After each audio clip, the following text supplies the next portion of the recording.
everybody's got their favorite diet, whether it's paleo or low carb, high fiber, high carb, low fiber, plant, animal, keto, carnivore. But I still don't think that's the point. I'll go into that. It was surprising to me that I got very few hater comments on that, because I think people began to understand there's some basic, bigger issues. We'll cover those in just a minute.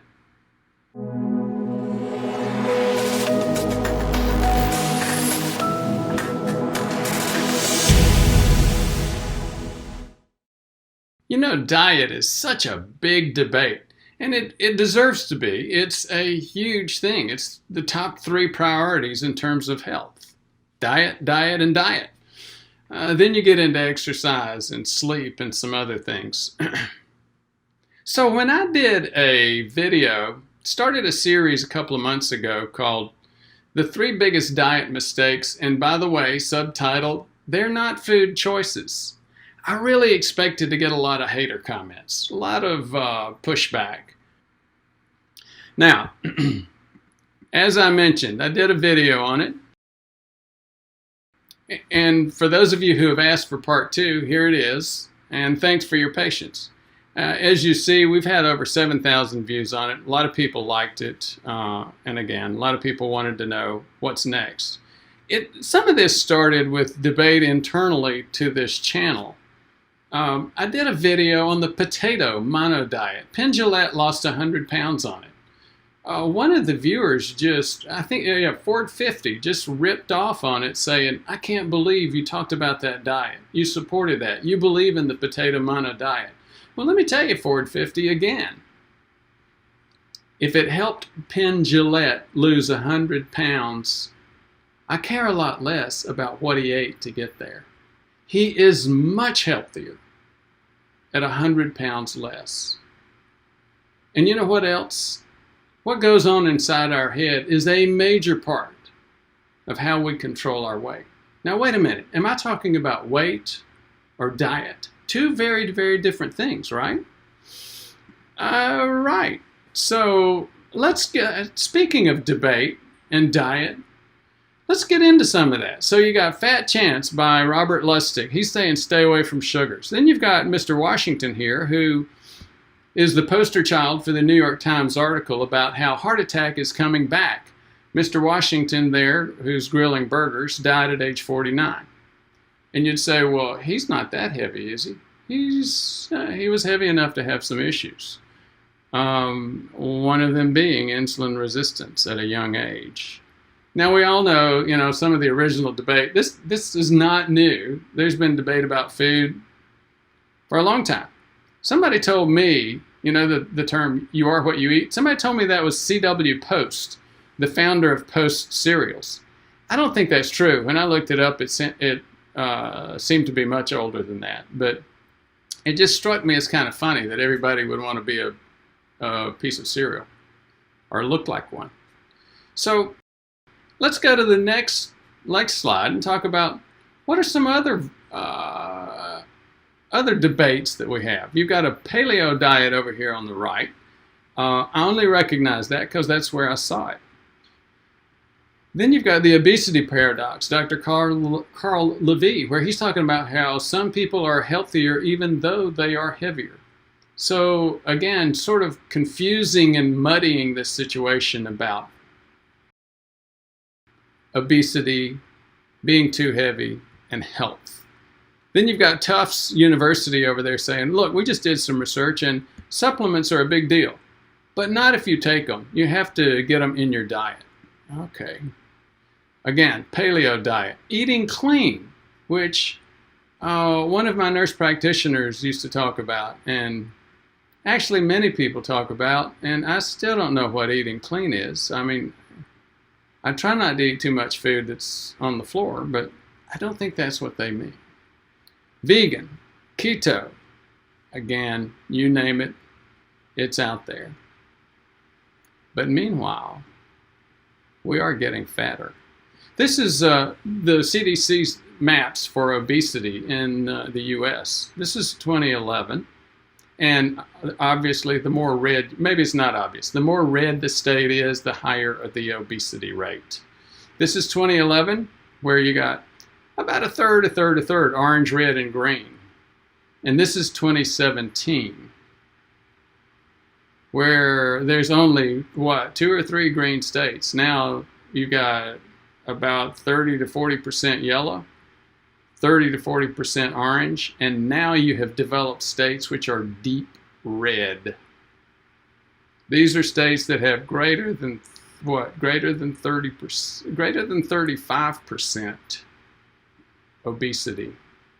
Now, so how did I come up with my, I'm going to digress for a second. So again, I am linking obesity here with dietary mistakes. Why am I doing that? Well, it's from prevention as experience as a prevention doc. Hundreds of patients, well, actually thousands of patients, supervisions of hundreds and actually thousands of docs, internists, family practitioners, ER docs, and others. To go back to the previous video, the first video in the series, I made a case that mistake number 1 is not knowing that you have insulin resistance, prediabetes, metabolic syndrome, type 2 diabetes. In other words, if you eat carbs, they're damaging you and resulting in plaque, burning your arteries. My 25-year-old son can eat a lot of carbs on a regular basis. His blood sugar doesn't go over 120. I'm 62 years old. If I eat the soup out of Walter Longo's Prolon diet, my blood sugar spikes up to 180. Now, it doesn't stay there long, but I have to keep an eye on what I eat. Unfortunately, as the CDC will tell you, 90% of the people that have insulin resistance like I do don't know it. So again, that's what I would say mistake number 1 is. It's not which foods you eat. It's not knowing that you can't digest carbs without inflaming your arteries. You never looked, you never did a hemoglobin A1C, you didn't do a fasting glucose, or maybe that's all you did, and it was hidden, and it remained hidden. You never got an OGTT, oral glucose tolerance test, you never did a fasting insulin, and you never did a Kraft or Hayashi test. Or HOMA-IR. People have been asking me about HOMA-IR recently. Not going to get into that. It's a little bit technical. But let's go back. This is the second video, not the first. What's the mistake number 2 that I would say? Too much focus on diet, as in carb, keto, paleo, 5-2, clean, etc., and not enough focus on BMI or fat mass. And as I said, we're getting fatter. Here's an article from CNN. Basically, it talks about BMI. Then it talks about the average BMI is increasing. Between 1999 and 2000 up to 2015 and 2016. Significant increase in the BMI of your typical adult. The average weight of American men 2015 was 198 pounds. For women, it was 170.6. This is up from 190 pounds. So a 10-pound weight gain for men, which is about 5%, and a 4-pound weight gain for women, which is not quite 5%. So these may sound like, oh, that's not much. I gain 5 pounds all the time. Well, multiply 5 pounds times how many people are in America? 300 million? That's a lot of pounds. So then this article goes into a lot of detail about BMI.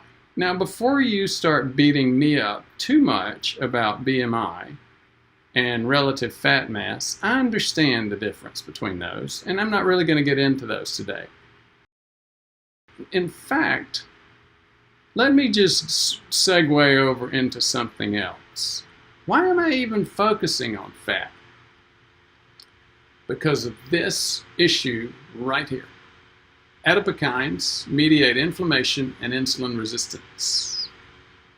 What are adipokines or adipokines? Well, leptin is the most well-known.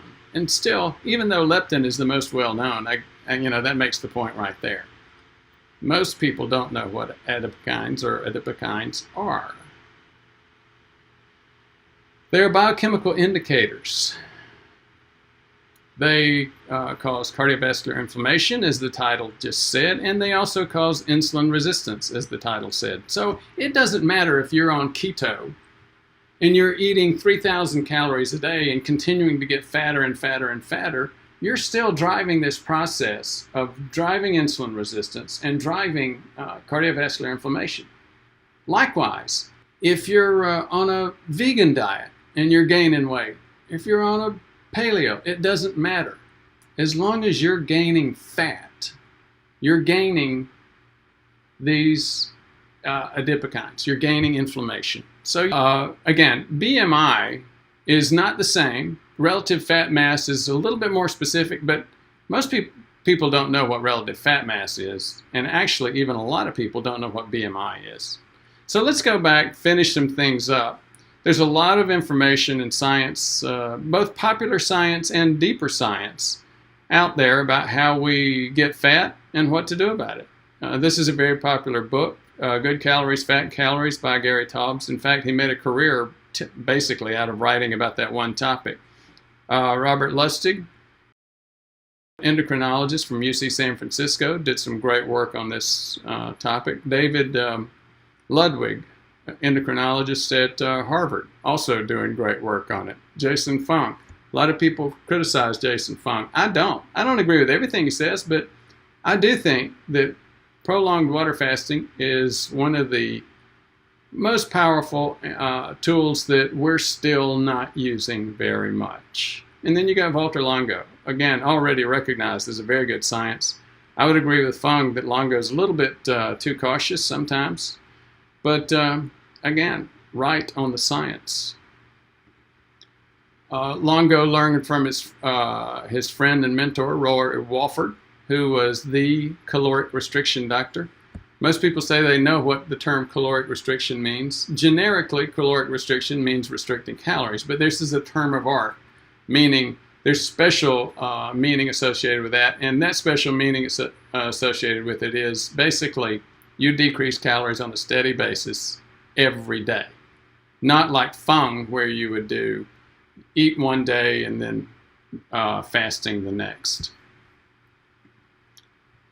So again, I don't care quite so much what you eat. I really care. I do, but I care more about how much body fat you have. If you've made it this far, thank you so much for your interest.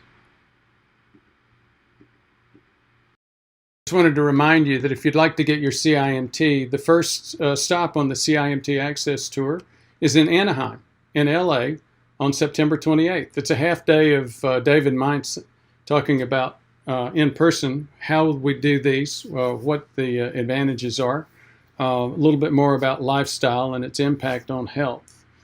Todd and I plan to come in remotely, but the big thing here is getting that CIMT.